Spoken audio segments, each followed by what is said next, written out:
Zaidi ya watu 2,000 wameuawa wakati wa msako mkali wa vikosi vya usalama dhidi ya maandamano nchini Iran, shirika la kutetea haki za binadamu limesema, huku Rais Donald Trump wa Marekani akiwaahidi wa Irani kwamba msaada uko njiani.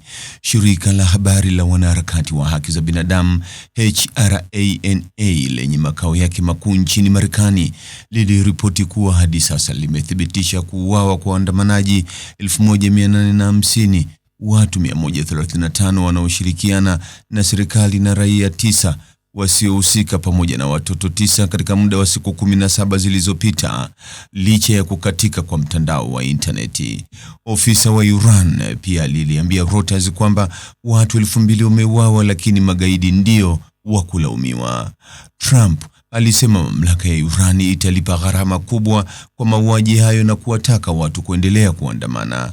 Amekuwa akipima mizani ya kijeshi na chaguzi zingine kujibu ukandamizaji huo, akiwa tayari ametangaza ushuru wa 25% kwa nchi yoyote inayofanya biashara na Iran.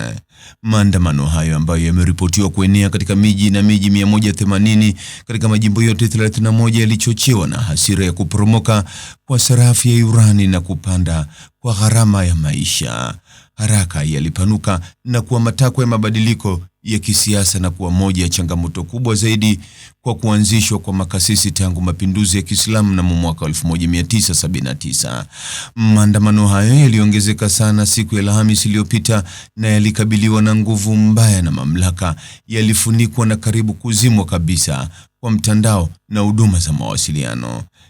HRANA ilisema Jumanne alasiri kwamba pamoja na kuthibitisha mauaji ya watu wasiopungua 2,003 wakati wa machafuko, pia ilikuwa inapitia ripoti za vifo vingine 779.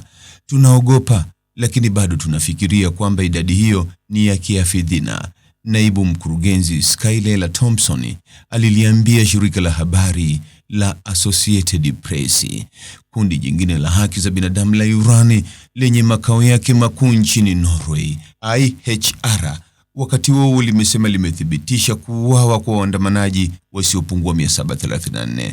Mkurugenzi wake Mahmoud Amiri Moghadam ameliambia shirika la habari la AFP kwamba takwimu hizo zinatokana na taarifa zilizopokelewa kutoka chini ya nusu ya majimbo ya nchi hiyo na chini ya 10% ya hospitali za Iran, na kuongeza kuwa idadi halisi ya waliouawa huenda ikawa maelfu.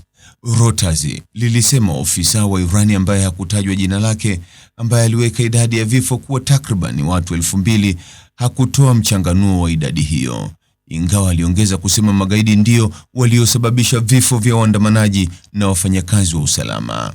Ni vigumu kupima kiwango halisi cha umwagaji damu kwa sababu mashirika mengine ya habari ya kimataifa hayawezi kuripoti kutoka ndani ya nchi ya Iran. Mtazamaji, ni yapi maoni yako kuhusiana na taarifa hii? Andika maoni yako katika sehemu ya ujumbe hapo chini. Like na subscribe pia ili uwe wa kwanza kupata habari wa chungu tele. Hii ni Focus News. Jina langu ni Deo Kajima Komba.